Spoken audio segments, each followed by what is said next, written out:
બાળકોને જો ધ્યાન કરાવવું હોય તો કરાવી શકાય પહેલા તો, અને કેટલી ઉંમરે બાળકોને ધ્યાન કરાવી શકાય? બાળક તો હંમેશા ધ્યાનસ્થ જ હોય અહો, ઓય પોતાની મસ્તીમાં જ હોય.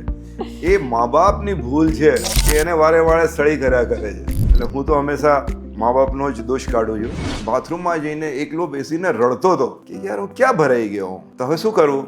તો કે ચલો ત્યાં ઘણા એવા સિનિયર સિટીઝન્સ એટલે વયસ્ક લોકોના ક્લબ છે કે ત્યાં જઈને એ લોકોને પૂછું. તો હું એ વખતે હું 4 થી 5 ક્લબમાં સભ્ય બન્યો. એ લોકોને ગયો, મળ્યો. પણ તમને જાણીને આશ્ચર્ય થશે ને હસવું આવશે કે એ લોકોના દુઃખ મારા કરતાં વધારે હતા. ઓસ્ટ્રેલિયાના બાળકોમાં બાળુછેરમાં અને આપણે ઇન્ડિયન બાળક અને બાળુછેરમાં શું ફરક છે? જમીન આસમાનનો ફેર છે, બહુ મોટો ફેર છે. એક તો મોટામાં મોટો તમને એ કહ્યું એ, ત્યાં બાળકને ઊંચા અવાજે બોલાવી ના શકાય. અહીંયા હું ત્યાં ગયો એટલે સૌથી પહેલા કંઈ બી બાળક તોફાન કરે એટલે હા ચૂપ થઈ જા, પણ ત્યાં કોઈ પણ ઊંચા અવાજે ન બોલાવે.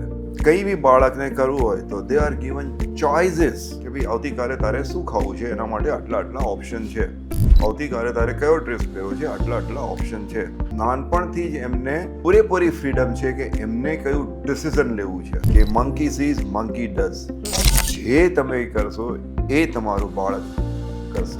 ત્યાં એક ડોક્ટર છે જેની પાસે હું ગયો અને કોઈ તકલીફ હતી એટલે મને કહે કે દિનેશ ગ્રેન્ડ ચિલ્ડ્રનને નર્ચર કરવાનું ચાલુ કર્યું. મેં કીધું હા કર્યું. એ કેવી રીતે કર્યું? એમ નહીં, તને સૌથી પહેલા એની નેપી બદલતા આવડવી જોઈએ. કેટલા ટાઈપ્સના મેડિટેશન છે જે તમને ખ્યાલ છે અથવા તમે એક્સપિરિયન્સ કર્યા છે, અને એમાંથી જો સૌથી પહેલી બેઝિક શરૂઆત કરવી હોય તો કયા મેડિટેશન કરી શકાય?